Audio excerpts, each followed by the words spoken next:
what works to get blood sugar down to a very appropriate level. I don't know what that is.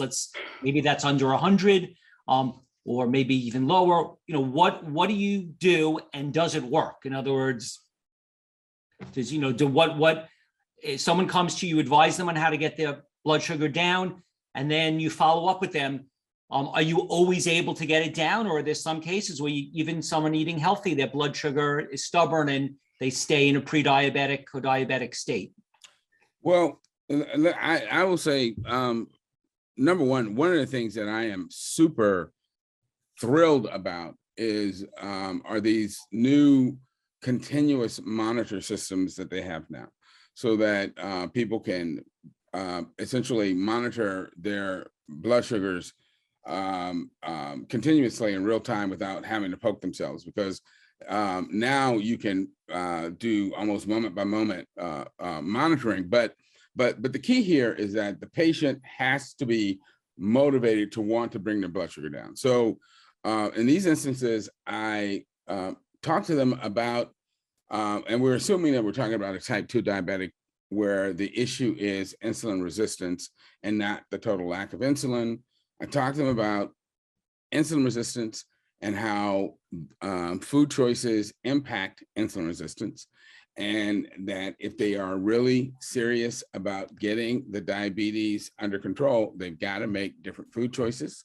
We talk about how high-fat foods, animal foods, increase insulin resistance, how whole plant foods, low-fat plant foods, fiber-containing plant foods help reverse that process, and that we need to start switching over to a plant-based diet to control the diabetes, but that even that process is going to take a while because their body has to remake itself, and that's going to take a period of weeks, which is why we're going to do frequent blood sugar monitoring.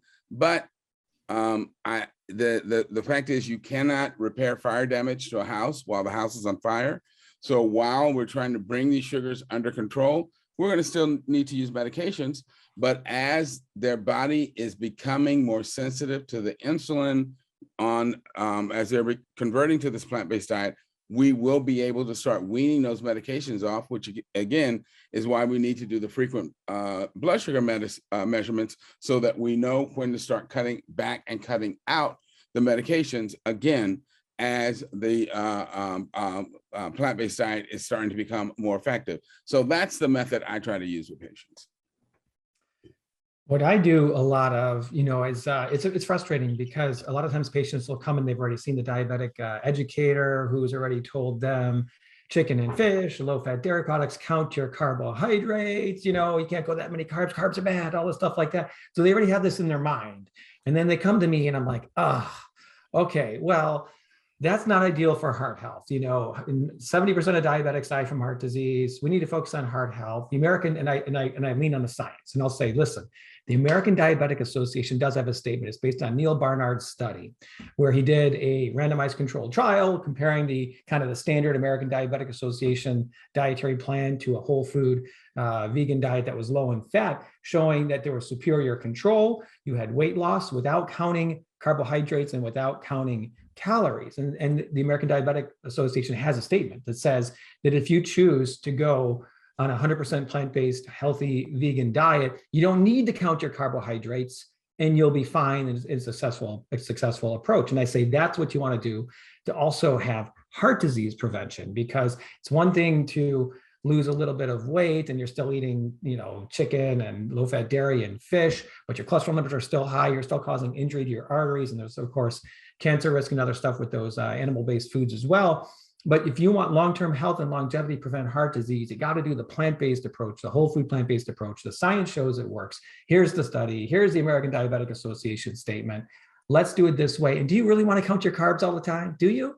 No? Okay. Well, then do it this way. You don't have to count your carbs, right? So, and I loved hearing McDougall tell the story of patients, all these diabetics coming into his program, and they are on these diabetic medications for insulin resistance, for type 2 diabetes. 1 week on his program with a buffet of whole food, plant-based, low-fat food, 1 week, a majority of them walk out of there not on their medications. not needing them because their blood sugars are better. That's how powerful it is. And so weaning off the meds quickly is important.